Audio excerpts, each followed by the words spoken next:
বিএনপির চেয়ারপারসন বেগম খালেদা জিয়ার মৃত্যুতে শোক জানিয়েছেন ক্ষমতাচ্যুত সাবেক প্রধানমন্ত্রী শেখ হাসিনা। মঙ্গলবার ৩০ ডিসেম্বর আওয়ামী লীগের ফেসবুক পেজে লেখা হয়, বিএনপি চেয়ারপারসন ও সাবেক প্রধানমন্ত্রী খালেদা জিয়ার মৃত্যুতে গভীর শোক প্রকাশ করছি। বাংলাদেশের প্রথম নারী প্রধানমন্ত্রী হিসেবে ও গণতন্ত্র প্রতিষ্ঠার আন্দোলনে তার অবদান অপরিসীম। তার মৃত্যুতে বাংলাদেশের বর্তমান রাজনীতিতে এবং বিএনপির নেতৃত্বে এক অপূরণীয় ক্ষতি হলো। আমি খালেদা জিয়ার আত্মার মাগফিরাত কামনা করছি।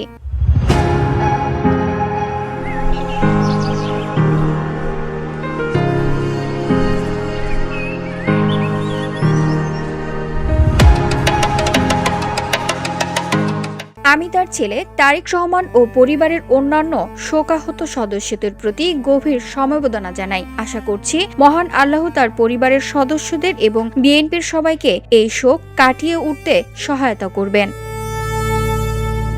VOD Bangla news desk.